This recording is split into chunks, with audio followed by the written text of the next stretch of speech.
heat engines. So what's the latest? Well, one thing happened with the heat engine over the last week was when that engine um, had a failure, and so the more stuff's come out about that. As far as uh, apparently there was another Southwest jet that had similar kind of failure, where the blade goes, where the fragments of the blade go is completely random. Where it's what part of the rotation does it fail on? So I must have, the last time it failed, it must have flung it away from the airplane. In this case, it flung it towards the airplane, hence caused the uh, window to get damaged and somebody to die. And what they have this, they talk about fatigue failure, and fatigue failure is when you have something that undergoes millions of stress and unstress conditions. So as that blade on the fan goes around, it's going to be stressed, and as it goes through those cycles of stress, the strength of the material gets weaker, and a lot of times you get these what are called they're called what are they called? Fatigue. Anyway, there's the really tiny little cracks that develop, and if you see those cracks, then ultimately what will happen is those cracks will get bigger, and then you'll reach a point where the strength of the material is insufficient and it'll fail catastrophically like that. And it does somewhat level out with time. Depends upon the kind of material that you're using as well. Aluminum tends to keep getting weaker over time. So the engine parts in a jet engine are made out of aluminum because of the weight considerations. If you make a steam turbine where you're sitting on the ground, you don't need it to be lightweight, and those are made out of steel, and those tend to have, I think, better fatigue failure behavior. Anyway, what we're talking about was, what did everybody do for a living back in the 1700s? And I'm using England as an example because that's where the heat engines were kind of developed. In the United States tended to be a more agricultural society for a longer period of time than they did in England. Ultimately, in the Northeast, they became more industrial and had, but a lot of in America you had a lot of land that you could take from Indians, and so where in England there's no Indians to take the land from, right? So you run into problems with what do you do when you get too many people? Okay, so let's put this on one page. You don't need to. So let's read this. So what happened with the Industrial Revolution? There were two things that kind of fed each other. One was the fact that the people who lived in the countryside, who worked for landowners, for farmers, small farmers, or for larger landowners, they instituted these laws that made it harder for the small farmer to exist. So they had land laws that resulted in being an agricultural worker to be more difficult. And also, if you did have a home-based industry, which was usually involving cloth, that was making cloth with looms, hand looms. When the Industrial Revolution started, then they started mechanizing that, and so those kinds of jobs disappeared. So all of those things kind of contributed to a lot of people moving from the countryside to the cities, and you kind of see that in in China nowadays. You get a lot of people from the countryside who move to a city. They're moving there to because either they don't want to live in the rural areas or they think the opportunities are better. So the same thing happened in England, but it was in the 18th century. So the main things they were making back then were cloth. So you had wool, which was the traditional thing that people wore, wool clothes, but the United States grew cotton. They exported it to other countries. Most of the cotton was then made into cloth in England, and then it was shipped back to the United States and other places. So that was using cotton. Then you have linen, which uses flax, right? Is that right? Linen's made out of flax? Yeah. So these are just different fibers. They also made pottery. So that means dishes and pots, things like that. They also started making paper. And initially the factories were driven by water power because they didn't have any way of making mechanizing or generating the energy needed to run factories. So they would make the initial factories by water. In England, there's not a lot of, but to be able to use a water wheel or some kind of similar thing to a water wheel, you've got to have a change in elevation. You've got to change gravitational potential energy into kinetic energy, and then that kinetic energy is used to drive a wheel, which generates the power. So most of the initial factories were located along rivers, for one thing, because you needed water, and they were tended to be in the more hilly sections of England. There aren't a lot of hilly sections of England, but there are. Also, at the same time, because to feed the factories, you had to have the raw materials, so you had mines that mined tin, lead, iron, and copper. So you needed some way of generating power besides using water power. Also, when you mine for stuff, you get below the water table, the water starts to pour into the mines, and then so to be able to run the mines, you've got to find a way of getting the water out of the mines. And there are some non-mechanical ways of doing it. What they would do is they would dig a tunnel from the mine out. If the mine was inside of a hill, they would dig a big tunnel out to the edge of the hill, and then it would drain out just by gravity. But that only works in places where the material is below, is in a elevated place, so that you can draw these, you can dig these channels. So you needed some way of doing it. From a sociological standpoint here, it turned out that when these people did move to the towns, they did tend to get married at an earlier age. But because of the conditions in the cities, which weren't very sanitary, the infant mortality went up significantly. So both birth rates soared, but also infant mortality soared. But even with the high infant mortality, family sizes increased compared to living in the countryside.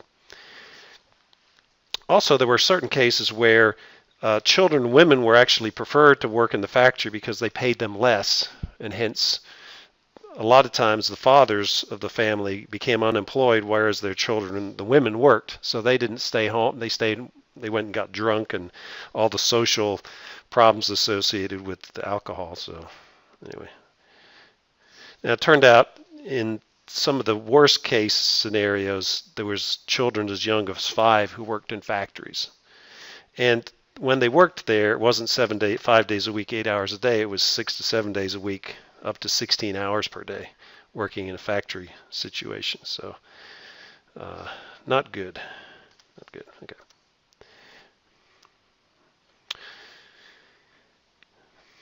Okay, so we talked about the mining in terms of the water seepage being a problem. Now back initially, so as far as the wool being the dominant fiber in Europe, the sheep were sheared and the wool was sold to individuals who made thread. So you'd have the farmers would have the sheep. The sheep would be sheared, they'd take it to a market, they would then sell the wool to individual entrepreneurs, and they would then make the thread by spinning it and then make it into fabric using looms. And in that situation, there really wasn't an advantage to having a huge factory. It was just as easy to have these little small businesses. So in that part of history, when you had the individual loom, that was kind of where a normal person could actually have a business and thrive. But then with the factories when the factories started happening, then they couldn't have a viable business, and so they ended up folding, which made small businesses disappear and these big businesses appear. Okay, the factories. And the nice thing also about this is that as a family, it's like farming, is that everybody can work together. for the good of the family. Whereas when you deal with the factory situation, somebody has to go away to work and you don't see that person. If they work 16 hours a day, they just come home long enough to eat and get their wives pregnant so they can have babies. There's not a lot of time to do anything besides that. So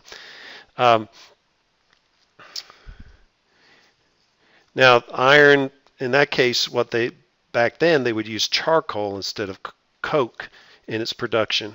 And so using wood, you start chopping all the trees down. You're in a small country like England. There's only so many things. And also you had the limitations. So these are kind of limitations of what was going on. Also, transportation was by stagecoach or wagon. So they had to come up with some way of logistics of moving large amounts of material over distances. So those are the kind of problems they ran into. So here's an example. This is what the inside of a home that was a entrepreneur in the making thread and wool, probably making cloth out of wool. And you could do that in just typical nice quaint villages. So you're working long hours per day, but at least you're with your family and you are you're living in a reasonably decent physical environment. And here's another example of a building. Okay.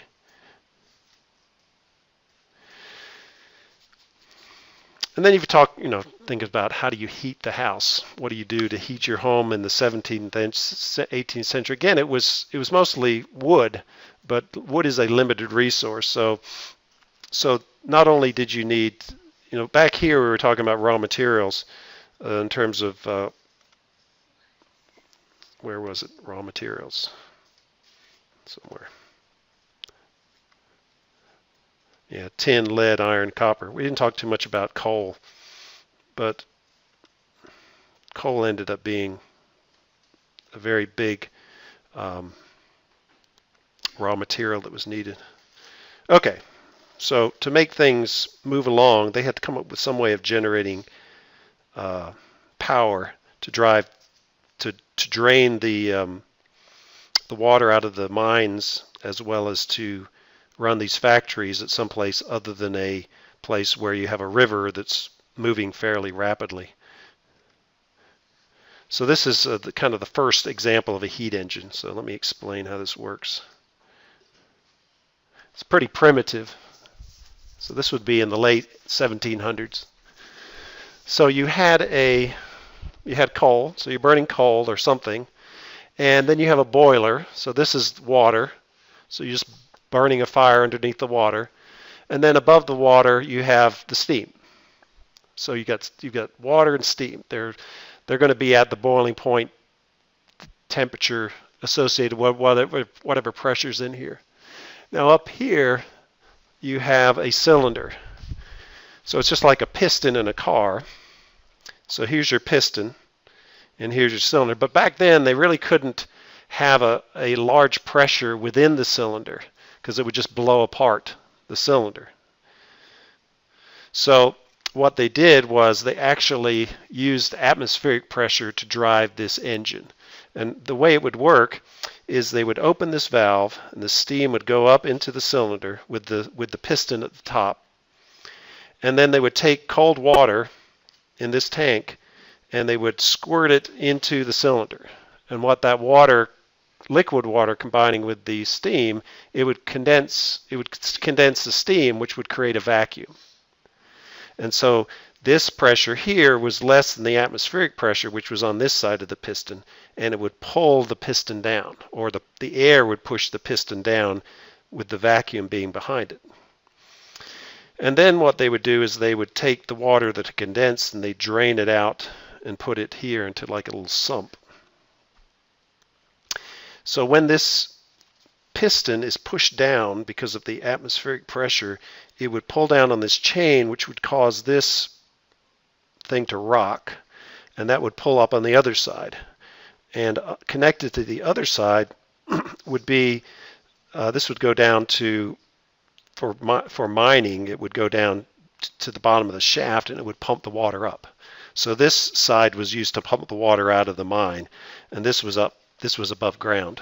So this is much shorter than it really was. You'd have a big and you're pulling it up, so you could probably use a chain. You wouldn't have to maybe use, it wouldn't be like you'd compressing that, you'd be putting that in tension. And so this thing would rock back and forth. Not very fast, very slow actually. So this is called a beam engine because you have this beam which is used to transfer the movement on this side to the movement on that side. Okay. So the main reason for those initially was for draining mines. And then they came up with this fancier version, looks kind of similar, but what you had is you still had a cylinder with steam in it, but the steam would come in here, kind of like the intake for a internal combustion engine. So you let the steam in. This would drain. You would drain the water out through here, and the water would be condensed separately. Because one of the problems with injecting the water directly into the cylinders, you would cool the cylinder off. And really, you didn't want to cool the cylinder off. You just wanted to make the pressure lower. So what they would do is you would create the vacuum in here, and you would leave this being hot. So that was much more energy efficient to have a separate condenser from the cylinder. But the rest of it looks very similar. You've got this connected to whatever you're driving. So it's another beam engine, but it's a more efficient beam engine. They weren't too efficient in the beginning. And here's another example of it. So this is one where you have a separate condenser. And this would go down into the mines. And this is showing the buildings associated with this. So this is in Cornwall, and in Cornwall they had tin. So they would mine for tin. They'd have the problem of the water seeping in. So this was where the beam engine would be, and the mines would be down into the ground. And there you've got the smokestack actually goes through the ground up here. So this is not like it's in the air. It's just that the smokestack is separate from where the actual boiler would have been. Now this is an example of one that they've restored, but this is not. It is still a beam engine, but it's even more. Let me turn the light on. Well, yeah, let me turn the light on because you can see it better. And the guy who perfected the steam engine was named James Watt, hence the unit of power is the watt. So what we have is, again, this would be where the one thing you can see is made out of metal now. So they're getting better at making materials. So in this case, you might actually have a positive pressure on one side and a vacuum on the other to give you more differential pressure. And it goes across the beam over to here, which would be driving something. It probably is not pumping now. It's probably driving a wheel. Then that wheel turns, and that drives a shaft, which goes to drive the factory. So this is probably something you would have seen in a factory, or maybe in a water pumping station, something like that. And you've got some additional linkages that control how fast this thing is running. But the whole idea, what are heat engines? I said heat engines is you burn something like coal or gas or oil, and you heat some working fluid, in this case water, to a high temperature and higher pressure, and then you use some kind of method to extract that energy. So a lot of times it's steam turbines nowadays. Here it was a piston arrangement.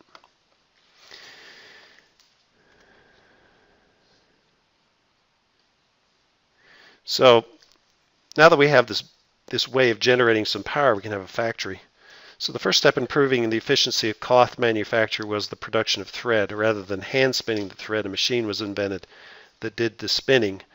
Power was needed to run this equipment, and early factories were built along rivers. I already talked about that. Okay. What are the requirements for having a water wheel?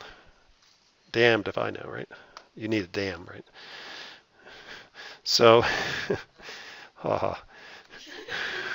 so this is actually one of the earlier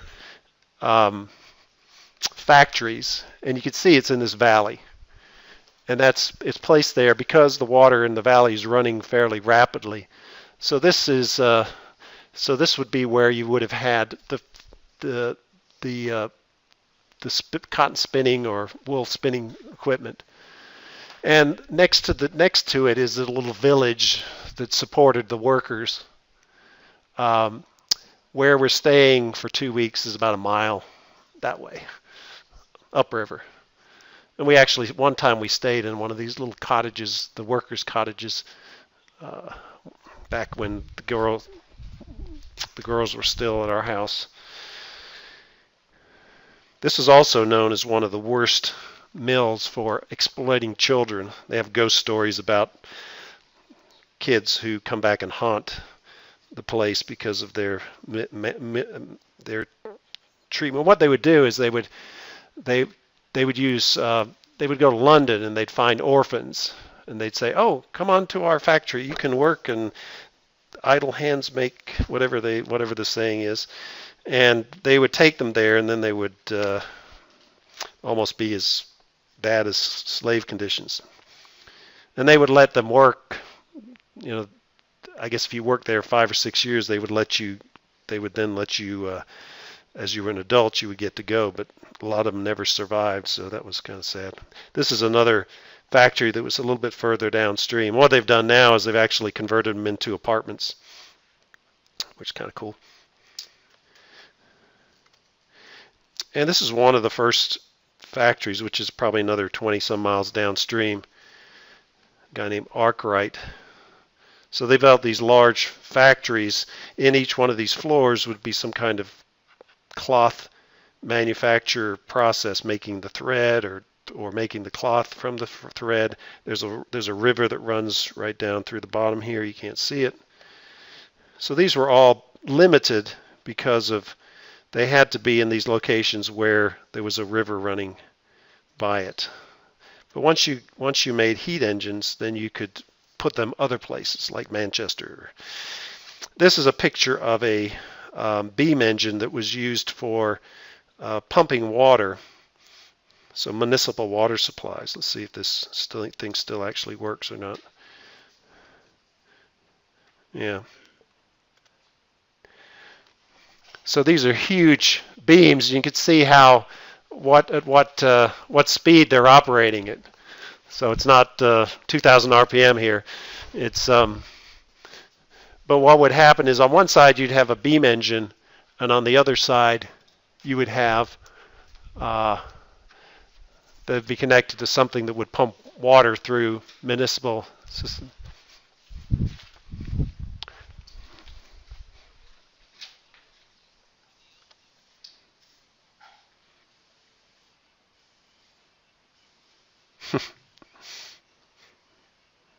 I don't know what this one is. I've never watched this before.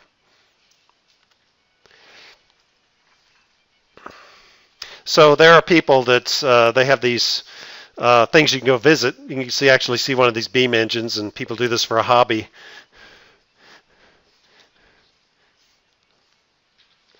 So this is you can see the cylinder. You can also see the interesting architecture that's associated with it.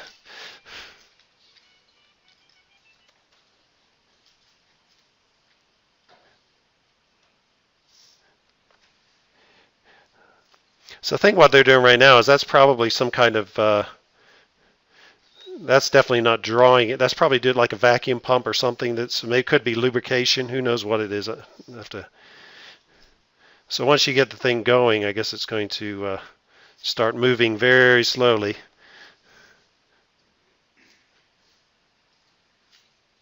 You can see the cylinder it was right down there.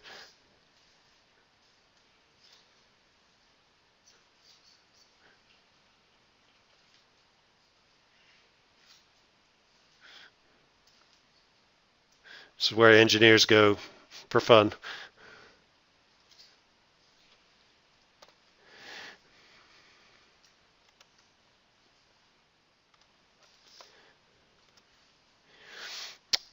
Now this is an example of, this is not a beam engine. This is when you get into a more you'd see in a steam engine for for a locomotive, except it's a stationary situation. So what's happening is you have steam that's coming in through this valve right here. And the valve is connected to this thing, which is called the governor. Not like, oh, governor. It's it's called a governor. And as this wheel spins, there's a linkage that's connected to here, which causes this shaft to rotate. And the little balls go out. They get sent out by centripetal force. And so the faster it spins, the higher the balls go. And what that does is it changes the position of the steam valve. So if the thing starts to go too fast, then this governor will close the steam valve to make it so it doesn't go any faster. It's like cruise control for steam engines. And what's also happening here is you can see there's two paths to go into the cylinder. So when this is open on this side, the steam goes in there, it pushes the piston this way. When it goes the other direction, this one's open and it pushes the piston that way. And then so once the energy has been extracted from the steam, then it is sent up. Where's the exit on this thing? I guess the exit is also, oh, it's right here. Okay, so the used steam goes up here.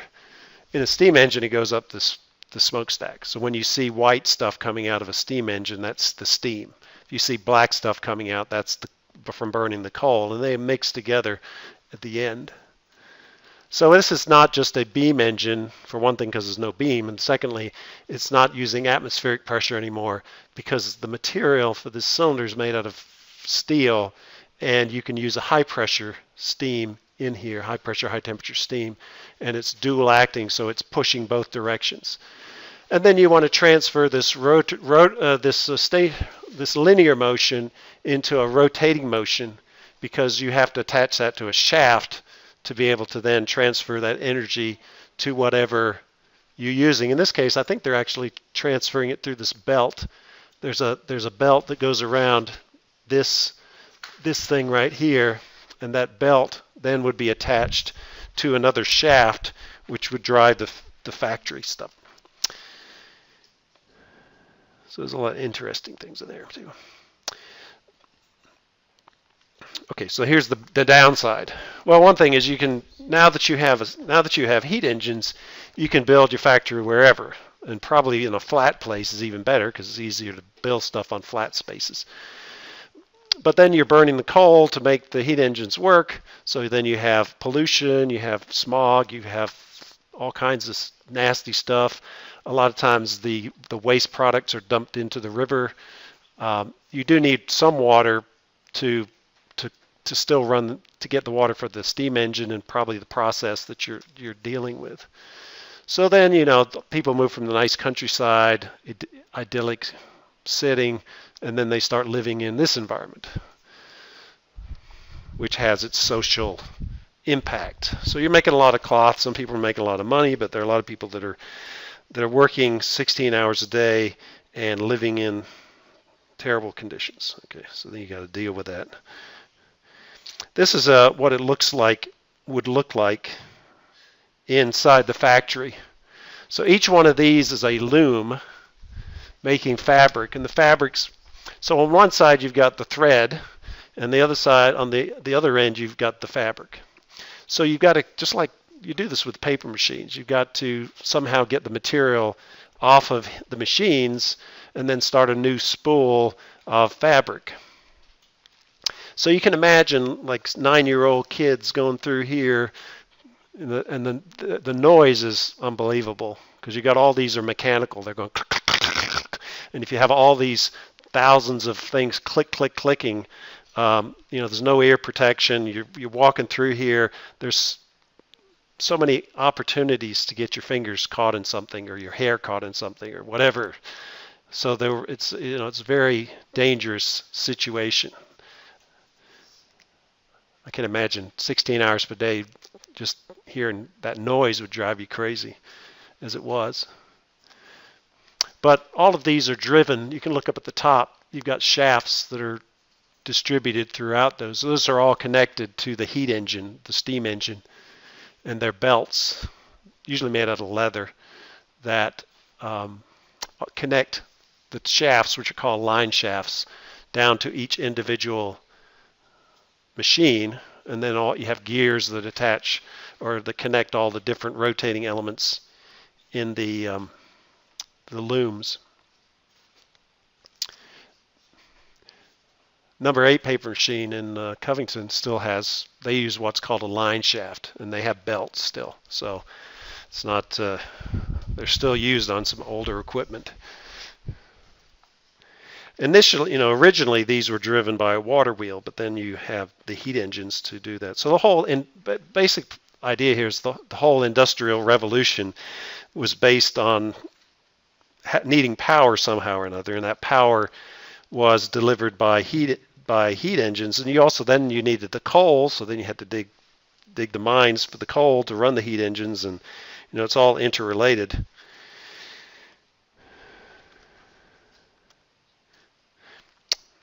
So what I did is I searched online, and these were some quotations from commissions that were done. So, some people could just say, I'm not, it's like Martha said. There's a book called Henry the Duck. Anybody ever read Henry the Duck?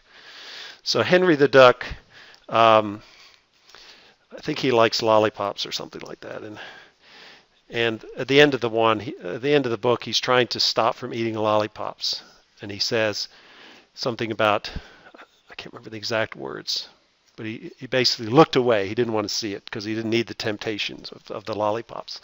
And a lot of people would look away. They wouldn't deal with the social issues associated with it. But there were good people who decided that they were going to try to push the government to make some changes to try to improve things. So as part of that process, they would bring in people and they would testify just like they do nowadays. So these are mostly from those kinds of inquiries by the Parliament.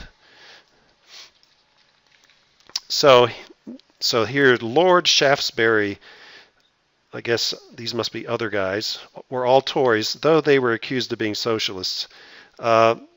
They were supported by the landed gentry. Okay, I just put that because people have been calling socialists, anybody who wants to do anything good for the working, the evil socialists back in the 1800s. Okay, so I'll read this. But when we look back upon the degradation and oppression from which the industrial classes were rescued by this agitation, we can understand why Arnold Toynbee said so earnestly, I tremble to think of what this country would have been but for the Factory Acts. And the Factory Acts were basically putting limits on employers in terms of age and things that people could do at certain ages and how long you could work somebody.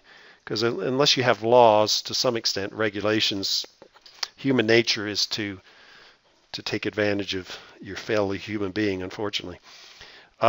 They form one of the most interesting pages in history of industry, for they show how fearful may be the results of a purely capitalistic and competitive industrial system, unless the wage earners are in a position to act as an effectual check upon the greed of the unscrupulous employer. Okay, so that's 1800s.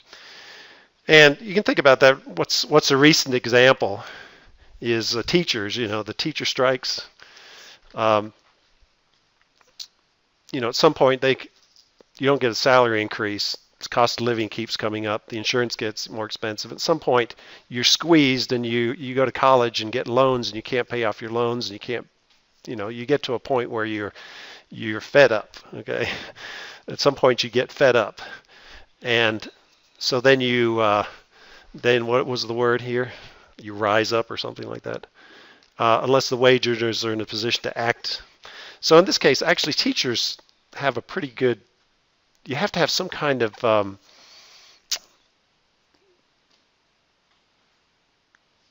you can't replace teachers.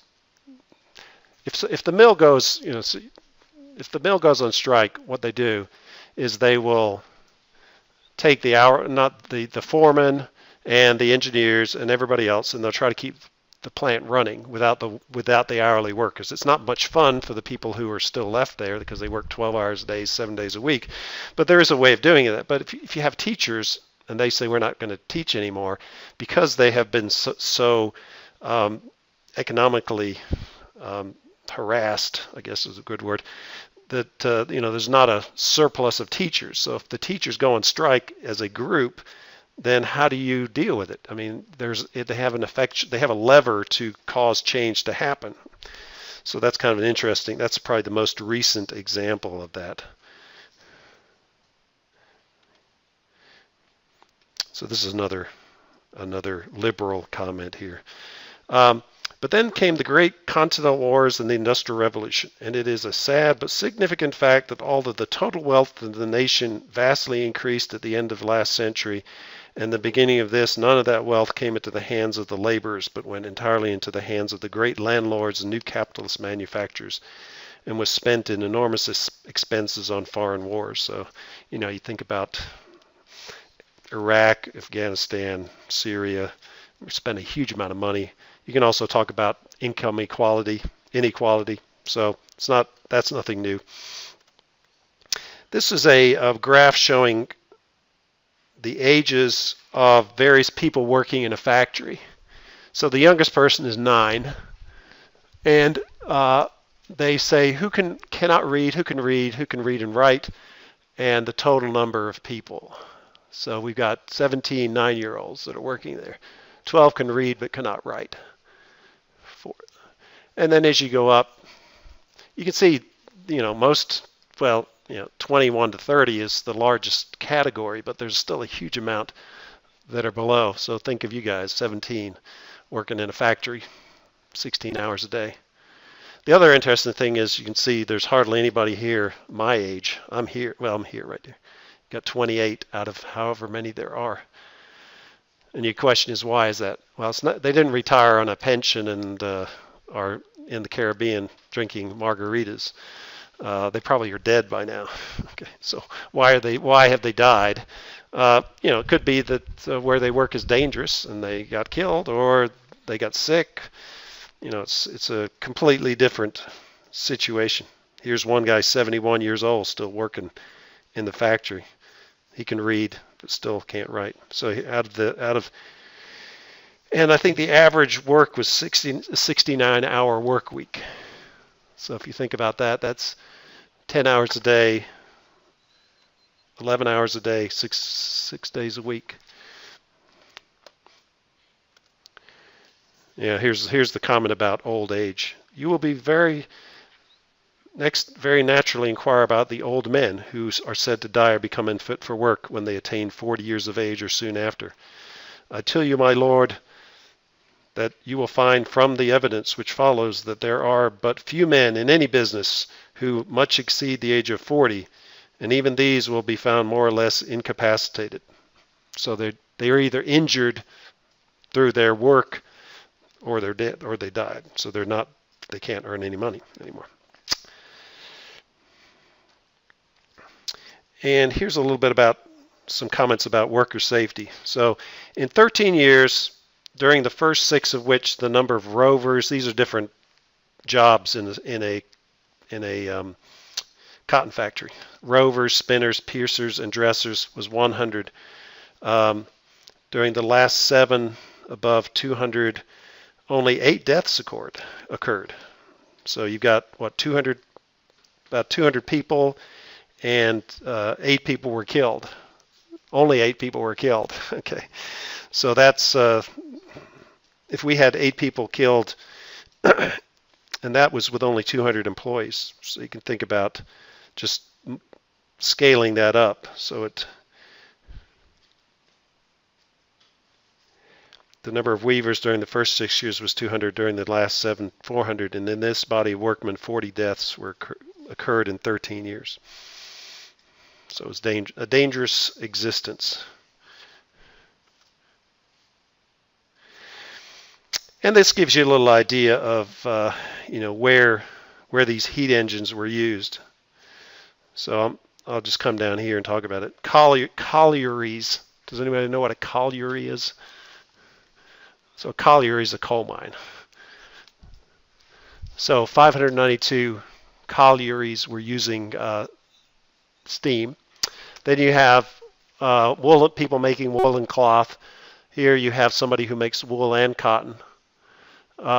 Silk, linen, making machines, corn mill, that's like wheat, paper mills. For canals, you had to pump the water into the canals, so that's moving the equipment. Breweries, forges, nail making. So you can see most of it was involved in coal mining to drain the mines, the manufacturers to run the machinery.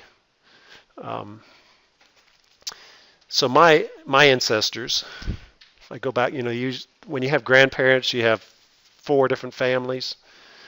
So one family, the Nicholsons, he worked in a iron forgery place. So they would make iron materials, So they take iron and melt it and make it into stuff. One of them worked as the person that made the molds for iron. When you make iron things, you melt the iron, and then you have a sand mold, which is formed around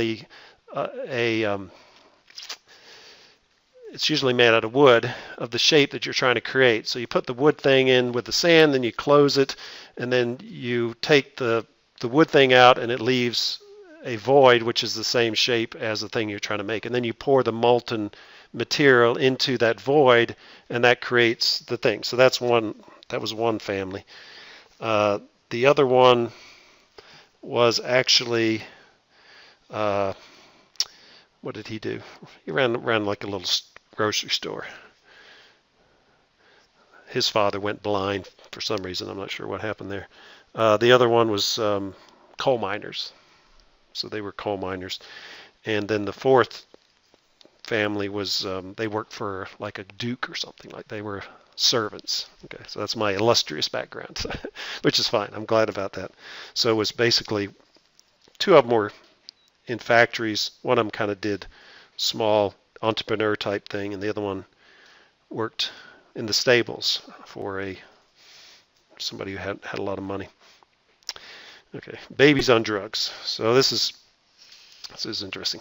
So it says marriages in Manchester are frequently contracted at a very early age. So we were talking about people got married earlier when they went to the cities, long before the man has any chance of holding a better paid class of situations in the factory. So he gets a job, they get married, but his wife still has to work. As the result is that his wife, like himself, is obliged to continue her daily toil in the mill, even after she has a young family growing up around her. So what do you do with daycare back in 1800s? From this necessity comes the curse of the cotton towns, the dosing of children with opium to keep them quietly asleep at home or at nurse, meaning somebody's taking care of them, until the return of their mothers in the evening. And the fact, demonstrated by the statistics, that every 7 years, 14,000 children die in Manchester over and above the natural proportion. So what they're saying is that, some of it is probably due to the poor sanitary conditions, but they're kind of hinting that it's because you overdose your baby so that it doesn't make any noise while you're away. So it shows the extremes that people would have to go to survive. Makes you appreciate now that's that you're living here. It's only 150 years. It's not that long ago.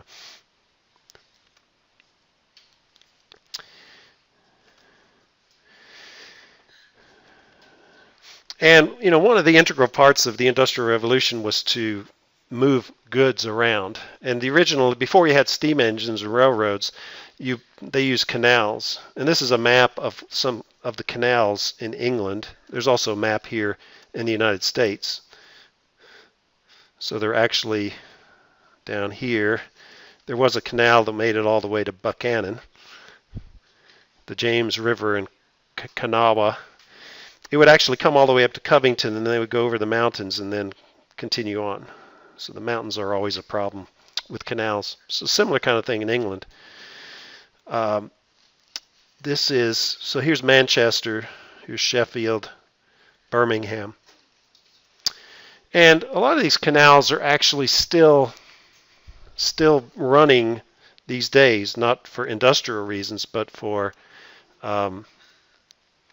just for fun. One of my friends that we're visiting, their first week we were there, they're on a canal boat holiday. Let me just show you a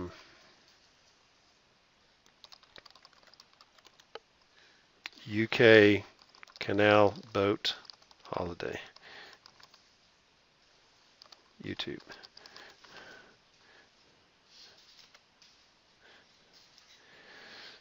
So what you can do is you can rent these boats, just like you rent an apartment, like you rent a house at the beach. And inside the boat is basically your living quarters, and you can drive around on these canals. And I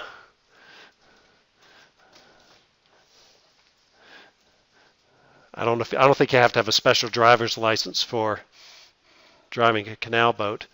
And then you come along and they have these locks which are used to change elevation. So you go into the lock. In this case, you're going up. So you drive into the lock in your boat.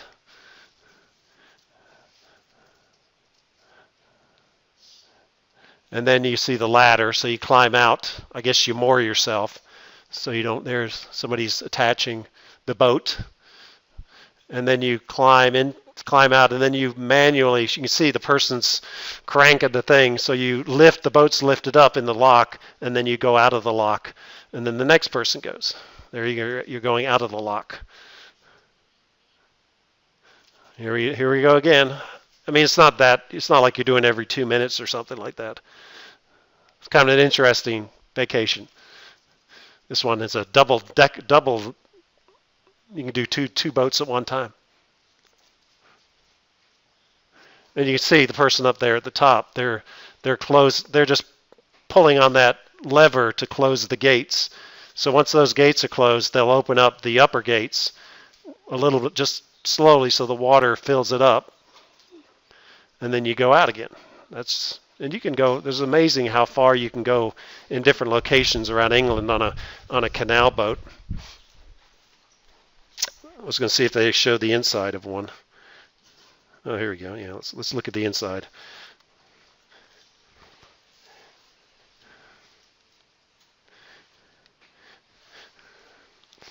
Some people just, instead of taking a holiday on one, they actually live in a canal boat. And then you could stop places. Here's a pub. Stop for your pint of bitter or whatever. And here's what it looks like inside. You got your sink, and you got your kitchen. There's your shower. I guess it's kind of like a mobile home. Your toilet, your radiator, your cooker. This looks a lot more like somebody who, I wouldn't want to rent that thing. It's a mess. So, anyway, that's